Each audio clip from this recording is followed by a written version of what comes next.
ओम शांति। आज बाबा के 23 जनवरी 2025 के महावाक्य हैं। आज बाबा ने हम बच्चों को विशेष 2 बातों के ऊपर समझाने दी है कि एक तो एक बाप को याद करना है और दूसरा 84 के चक्र को याद करना है। 84 का चक्र अर्थात कि हम सतयुग से और कलयुग अंत तक हमारे 84 जन्म होते हैं। तो कैसे कैसे होते हैं, कहाँ कहाँ होते हैं, तो वो बाबा ने आज समझाया है।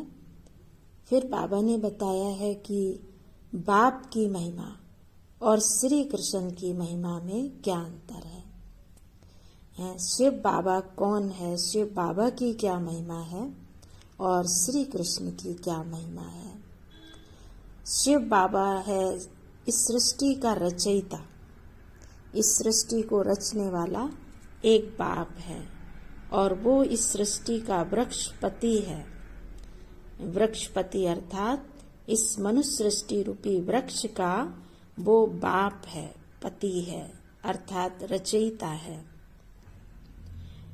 और फिर बाबा ने बताया है कि गली गली में ढिंढोरा पिटवा दो, अर्थात बाप का परिचय हर एक आत्मा को देना है, ताकि कोई भी उल्हना ना दे कि बाप आया और हमें पता नहीं चला। और फिर बाबा ने कहा है कि नरकवासी से हम स्वर्गवासी कैसे बन सकते हैं, इसके बारे में भी बाबा ने क्लियर किया है। फिर बाबा ने कहा प्रदर्शनी लगाओ तो ऐसे एक एक मास तक लगी रहे और रोज सेवा चलती रहे, रोज।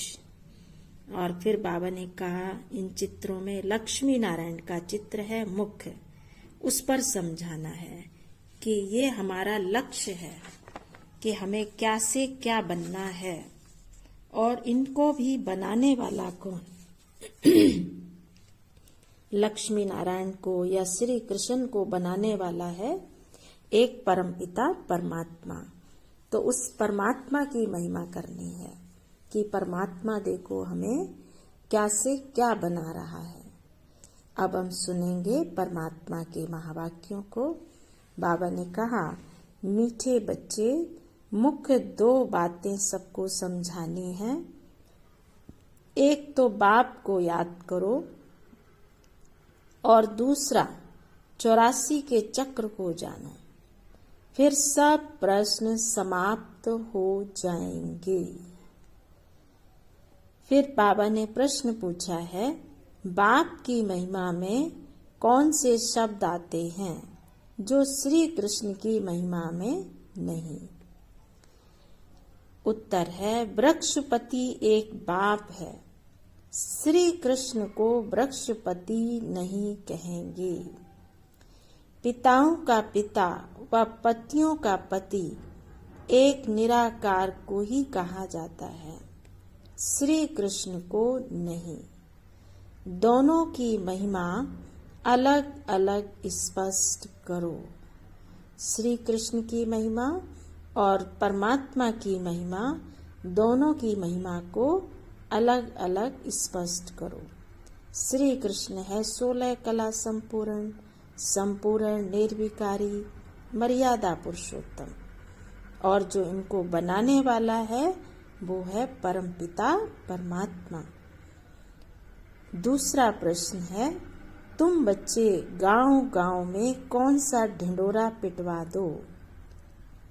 तुम बच्चे गांव गांव में कौन सा ढिंढोरा पिटवा दो। गांव गांव में ढिंढोरा पिटवा दो कि मनुष्य देवता नरकवासी से स्वर्गवासी कैसे बन सकते हो, आकर समझो। स्थापना और विनाश कैसे होता है वो आकर समझो। गीत है तुम्ही हो माता पिता तुम्ही हो बंधु सखा तुम्ही हो। तो ये था बाबा की मुरली का सार। फिर बाबा ने हम बच्चों को याद प्यार दिया है बाबा ने कहा, मीठे मीठे सिकेले बच्चों प्रति माता पिता बाप दादा का याद प्यार और गुड मॉर्निंग। रूहानी बाप की रूहानी बच्चों को नमस्ते। हम रूहानी बच्चों की रूहानी बाप दादा को नमस्ते नमस्ते और गुड मॉर्निंग। शुक्रिया बाबा, शुक्रिया। फिर आज बाबा ने धारणा के लिए मुख्य सार बताया है। बाप ने जो वशीकरण मंत्र दिया है वह सबको याद दिलाना है। बाप ने जो वशीकरण मंत्र दिया है वह सबको याद दिलाना है। सर्विस की भिन्न भिन्न युक्तियां रचनी हैं। भीड़ में अपना समय बर्बाद नहीं करना है। ज्ञान की पॉइंट्स बुद्धि में रख ज्ञान में मस्त रहना है। ज्ञान की पॉइंट्स बुद्धि में रख ज्ञान में मस्त रहना है। हनुमान की तरह सत्संगों में जाकर बैठना है और फिर उनकी सेवा करनी है। खुशी में रहने के लिए सारा दिन सेवा करनी है। खुशी में रहने के लिए सारा दिन सेवा करनी है। फिर आज बाबा ने वरदान दिया है, मैं और मेरेपन को बलि चढ़ाने वाले संपूर्ण महाबली भव। मैं और मेरेपन को बलि चढ़ाने वाले संपूर्ण महाबली भव। हद के कोई भी व्यक्ति या वैभव से लगाव यही मेरापन है। इस मेरेपन को और मैं करता हूँ, मैंने किया, इस मैंपन को संपूर्ण समर्पण करने वाले अर्थात बलि चढ़ने वाले ही महाबली हैं। जब हद का मैंपन समर्पण हो तब संपूर्ण बाप समान बनेंगे। मैं कर रहा हूँ नहीं, बाबा करा रहा है, बाबा चला रहा है।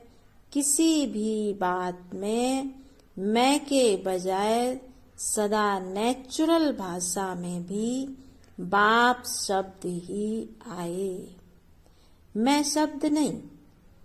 फिर बाबा ने आज स्लोगन दिया है, संकल्पों में ऐसी दृढ़ता धारण करो जिससे सोचना और करना समान हो जाए।